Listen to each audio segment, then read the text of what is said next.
The chandelier sparkled over the dining room of the Grand Plaza Hotel, where my family gathered to celebrate my father's 60th birthday. Amanda, my older sister, was orchestrating everything with her usual flair for dramatic exclusion. "Oh, Emma," she said, noticing me arrive. "We're a bit tight on space at the main table. Would you mind sitting in the kitchen? You know, since you're not really involved in the business anyway."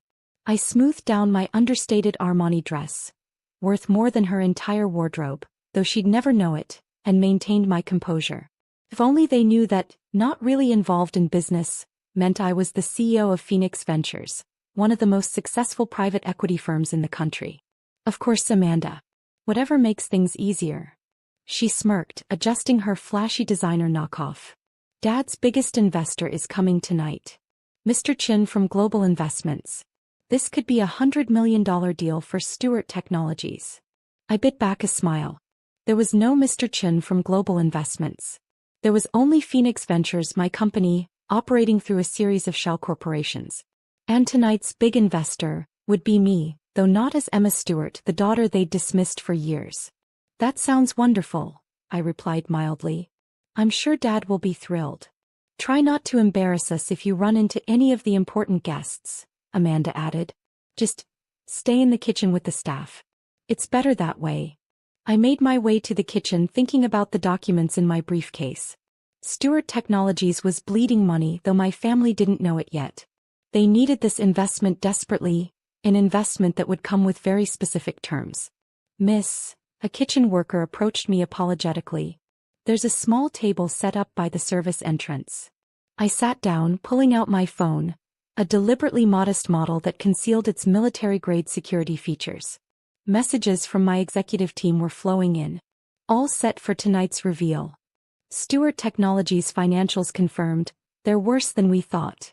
Legal team standing by with the contracts. The kitchen door swung open and my father's voice boomed through. "Where's that useless daughter of mine? Emma, at least make yourself useful and help the staff with water service." I thought about my real office, the penthouse suite of Phoenix Tower, where I controlled billions in investments and had the power to make or break companies like Stewart Technologies with a single signature. "I'm here, Dad," I called out, watching him stride in with his current trophy wife, Vanessa. "Ah, good. Listen, important people are coming tonight. Real business people." He emphasized the word real with familiar disappointment. "Just try not to interact with them. We don't need them knowing about our families' disappointments." Vanessa adjusted her diamonds, cubic zirconia, I noted with amusement. "Your father's right, dear. Some people just aren't cut out for the business world. There's no shame in knowing your limitations." If they only knew that while they were playing at being business elite, I had built an empire that could buy and sell Stewart Technologies 10 times over. My phone buzzed, a message from my assistant. "Car is ready for your transformation, Miss Stewart. Mr. Chen's credentials are prepared." "I should go freshen up," I said, standing. "Big night and all." "Just use the service bathroom," Amanda called from the dining room. "The main ones are for actual guests." I slipped out through the service entrance, where my driver waited with a garment bag containing my other identity for the evening, an impeccably tailored Tom Ford suit that cost more than my father's monthly salary.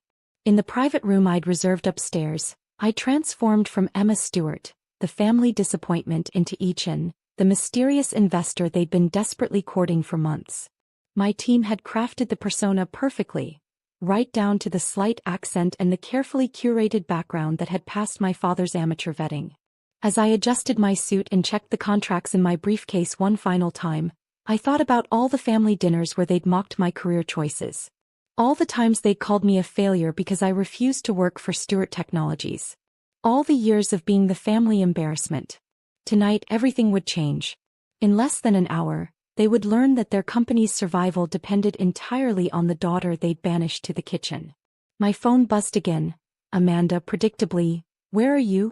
At least try to be useful and help the staff with coffee service before Mr. Chin arrives." I smiled, thinking of the look that would cross her face when she realized who Mr. Chin really was. Success, after all, is sweetest when served with a side of justice. At precisely 8 p.m. I made my entrance as Mr. Chin. The maitre d' announced my arrival with appropriate fanfare. "Mr. E. Chin of Global Investments." The transformation was perfect, from my precisely styled hair to my handcrafted Oxford shoes. Even Amanda, who prided herself on spotting designer wear, would never connect this powerful executive to her useless sister in the kitchen. My father rushed forward, hand extended. "Mr. Chin, we're honored to have you join us on this special evening." "The honor is mine, Mr. Stewart," I replied in the carefully practiced accent my voice coach had perfected. "Happy birthday." Amanda hovered nearby, practically salivating at the prospect of networking with a billionaire investor. "Mr. Chin, I'm Amanda Stewart, Vice President of Operations. I've been overseeing the deal preparations." I gave her the same dismissive nod she'd given me countless times. "Ah yes, the preliminary paperwork. Quite basic as I recall." Her smile faltered slightly. Behind her, I could see Vanessa frantically directing staff to rearrange seating, ensuring Mr. Chin had the best position at the main table, the same table I'd been deemed unworthy to join. "Where is your other daughter?" I asked innocently, watching my father's face tighten. "I believe my research mentioned 2 children." "Oh," Amanda jumped in quickly, "Emma's not involved in the business. She's actually helping in the kitchen tonight. Some people just aren't suited for corporate life." "How interesting," I replied, thinking of the empire I'd built while they underestimated me. Sometimes the most valuable assets are hidden in plain sight. As we took our seats, I noticed my empty place setting by the service entrance. A waiter was already clearing it away under Vanessa's direction. "Now then," my father began eagerly, "about the investment opportunity." "Yes," I cut in smoothly, opening my briefcase. "I have reviewed Stewart Technologies' financials in detail. They are concerning." The color drained from his face. "Concerning. Your company's debt ratio is problematic. Market share declining. 3 failed product launches in 2 years." I laid out papers containing information they thought was private. "Most concerning is the pending lawsuit from your Asian suppliers." "How did you?" Amanda sputtered. "Those issues are confidential." "In business, Miss Stewart, very little remains truly confidential." I allowed myself a small smile. "For instance, I know about the $2 million missing from your development budget. The money you used to buy your new house, I believe." Amanda went pale. My father quickly tried to intervene. "Mr. Chin, I assure you any irregularities can be explained." I finished. "Like how you explained firing your chief financial officer when he questioned your creative accounting. Or perhaps like how you explained to your shareholders that the company was thriving while secretly mortgaging everything to keep it afloat." The birthday celebration around us continued, guests oblivious to the drama unfolding at the main table.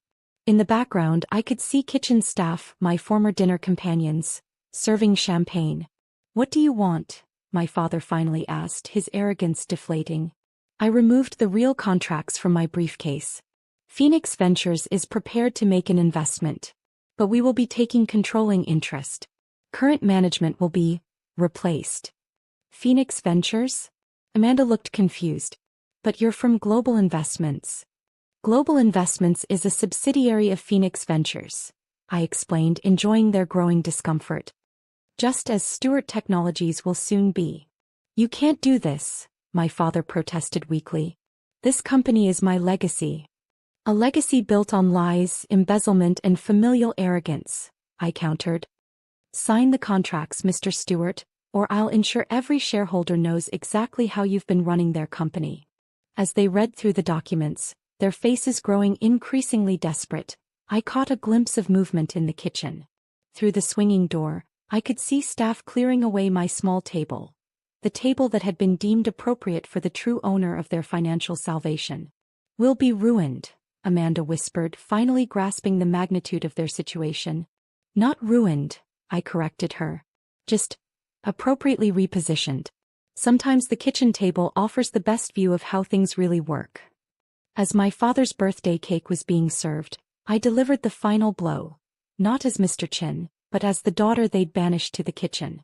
In the private conference room adjacent to the main hall, I removed my disguise while my security team ensured we wouldn't be interrupted. "Mr. Chin," my father called, knocking on the door. "We need to discuss these terms." I opened the door, now dressed in my original Armani dress. "The terms aren't negotiable, Dad." The silence that followed was deafening. Amanda, who had been hovering behind our father, stumbled backward. Vanessa's champagne glass shattered on the floor. Emma. My father's voice cracked. What is this? Where's Mr. Chin? There never was a Mr. Chin, I said calmly, sitting at the conference table. Global Investments, Phoenix Ventures. They're all mine. Have been for years, while you were too busy being embarrassed by your kitchen-dwelling daughter to notice. Amanda found her voice first. This is impossible. You're nothing, you're nobody. Really? I pressed a button on my phone and the conference room's screens lit up with my empire's portfolio. Tech companies, real estate, financial institutions, billions in assets, all controlled by the daughter they deemed unworthy of a dinner table. While you were stealing from the company to buy your house, Amanda, I was building something legitimate. While you were faking financial reports, Dad, I was creating real value. Interesting how the daughter you dismissed as a failure now owns your company's debt. You can't do this to us, Vanessa protested. We're family. Family. I laughed softly. Was I family when you seated me in the kitchen? When you told the staff I wasn't important enough for the main table? When you made me serve water to your guests? My phone buzzed. Messages from my executive team confirming that news of Stewart Technologies' acquisition was already hitting the business wires. The company's stock would open tomorrow under new management. Your choices are simple, I continued. Sign the contracts now, or I'll call in all of Stewart Technologies' loans tomorrow. Either way, I own everything. The only question is whether you walk away with something or nothing. My father slumped into a chair, his birthday celebration forgotten. Why didn't you tell us? Would you have believed me? The daughter you called worthless? The one you told to know her place, which apparently was in the kitchen? Amanda was frantically scrolling through her phone, watching her world crumble in real time as business news reported Phoenix Ventures' latest acquisition. I've scheduled a press conference for tomorrow morning, I informed them. Stewart Technologies will be announcing a complete management restructure. Amanda, your resignation letter citing personal reasons is already drafted. Dad, you'll be retiring to spend time with family. Unless, of course, you'd prefer I announce the real reasons. You would destroy your own family's reputation? My father asked. You mean the family that destroyed my reputation for years? The one that took every opportunity to remind me I wasn't good enough. I stood straightening my dress. Consider this a lesson in judgment and karma. The contracts were signed within the hour.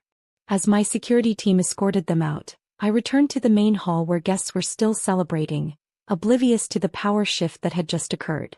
1 month later, I sat in my office at Phoenix Tower, reviewing the changes at Stewart Technologies.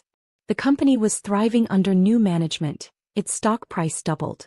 Amanda had moved to a small apartment, her mansion seized as part of the fraud investigation. My father and Vanessa had retreated to a modest retirement community, their social status as diminished as their bank accounts. The kitchen staff from that birthday dinner? I hired them all for executive positions in my company's hospitality division. Turns out sitting at the kitchen table gives you an excellent perspective on who really deserves a seat at the main one.